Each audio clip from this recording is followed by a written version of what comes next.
O lateral esquerdo, Mário Pineda, jogou aqui no Fluminense, foi assassinado por criminosos em Guayaquil, na capital do Equador. O vídeo a seguir mostra o momento em que Mário Pineda, ex-fluminense e jogador do Barcelona de Guayaquil, é alvejado. Speed Gonzalez, morto. Maicon Valência, morto. Leandro Yepes, morto. Miguel Nazareno, morto. E a lista parece não ter fim. Mas o que está por trás do assassinato de jogadores no Equador? Cartéis, chantagens, crime organizado e milhões envolvidos. O país enfrenta uma crise de violência sem precedentes, impulsionada pela atuação de gangues do crime organizado, que passaram a expandir a sua influência também sobre o futebol. Esse é um vídeo de tema delicado e nós vamos entender um pouco mais a fundo sobre essa absurda, sobre essa tragédia aí de jogadores, cara, atletas sendo obrigados a fazer coisas que eles não querem e se não fazem, acabam sendo mortos. A gente vai falar sobre isso e a matéria utilizada como base de informação jornalística para esse vídeo foi do jornal Terra, que fez uma matéria espetacular aí, créditos a eles, né? A gente vai pegar uma matéria jornalística, obviamente, pra gente não falar nenhum tipo de besteira e falar algo que tem realmente embasamento. Então, se inscreve aí no canal, já vai chegando, deixando um like aí e vamos pro vídeo.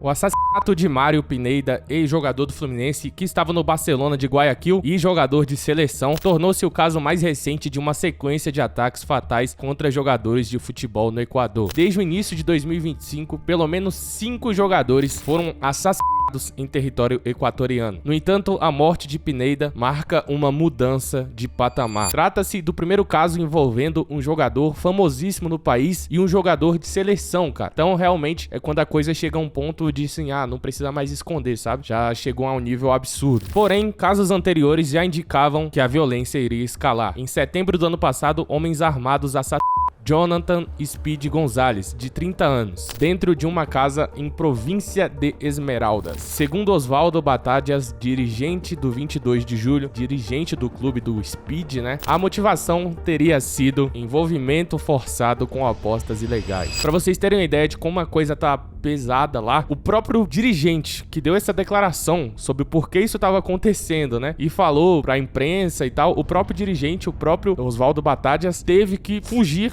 da cidade sob ameaças também. Basicamente o que tá acontecendo lá, rapaziada, é que os jogadores estão sendo coagidos a contribuir com esquemas de apostas clandestinas, Pô, toma um cartão e tal. Mas por quê? A razão por trás é a seguinte: lavagem de dinheiro, de acordo com a matéria aqui do Terra. O crime obriga jogadores a tomarem cartão, ou serem expulsos ou coisas do tipo, para que eles possam injetar dinheiro nas casas clandestinas e o dinheiro do tráfico que era sujo agora se torna limpo. Ex-jogadores relatam que a abordagem costuma seguir um padrão. Apostadores atuam como intermediários. Eles vêm instruídos pelas gangues e dizem exatamente em qual jogo você deve perder, afirmou um atleta sob anonimato em recente entrevista à agência de notícias AFP. 2 semanas antes do assassinato do Gonzalez, criminosos já haviam atirado no carro dele. Além disso, a mãe de Gonzalez também recebeu ameaças telefônicas. Pessoas relataram que antes do crime, máfias ligadas a apostas clandestinas exigiram que ele manipulasse o resultado de uma partida. Pouco tempo depois, ainda em setembro, a violência voltou a atingir o futebol equatoriano. Maicon Valência e Leandro Yepes, do Exapromo Costa, foram assassinados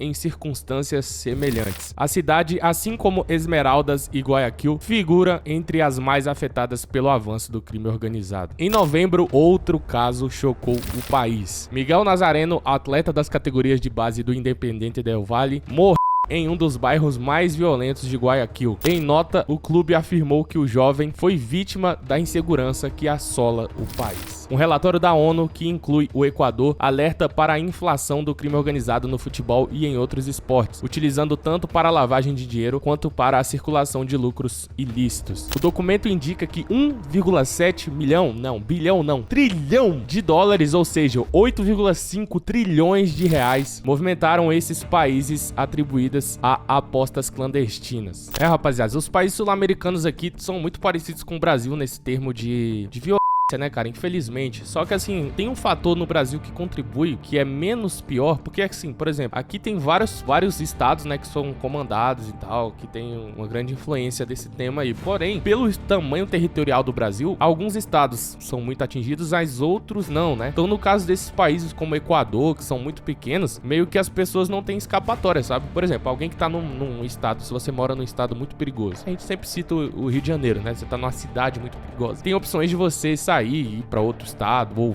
mudar de cidade. O Equador também tem essa opção, só que ela é bem menor, né? Então, logicamente, lá no Equador não são todas as cidades que estão nesse grande perigo aí. E a gente tá falando de atletas que têm condições financeiras, cara. Então, realmente é uma situação bem delicada aí, né, rapaziada?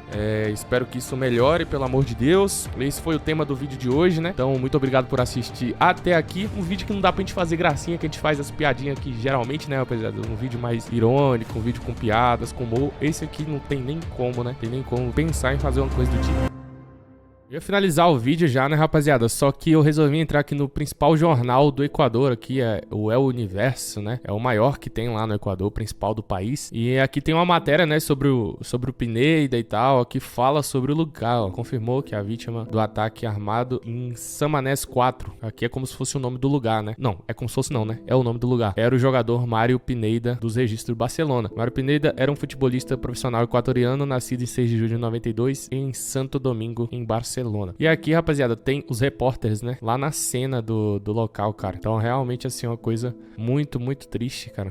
Vou soltar aqui já um pouco, né? Do trecho e tal. Mas até o momento estava desconhecido o autor, né? Aparentemente, eles já descobriram quem foi o autor lá e tal. Então, assim, eu não vou entrar muito a fundo também quem foi e tal. Porque, cara, a gente sabe que não tem necessidade, né? Então, que tem as cenas lá, o pessoal isolou o local e minutos depois a polícia confirmou que uma segunda pessoa também acabou desvivendo ali na cena. A polícia afirmou que se tratava da companheira, nossa senhora, enquanto a mãe do atleta ficou ferida. O Ministério do Interior confirmou que a pessoa, nossa, cara, ele acabou indo e a esposa que tava com ele no local também, cara.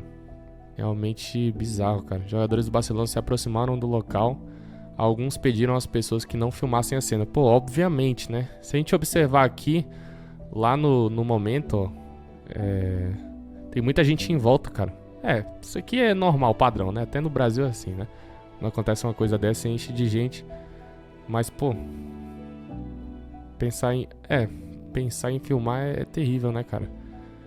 E o Plata do Flamengo, ele é equatoriano. Eu não vi ainda se ele publicou alguma coisa em relação a isso. Mas realmente bizarro o que tá acontecendo lá, cara. Bizarro. Mas enfim, se você assistiu até aqui, muito obrigado. Já se inscreve agora no canal, comenta sua opinião sobre esse caso. E é isso. Te espero no próximo vídeo. Até a próxima. Valeu. Fui, tchau.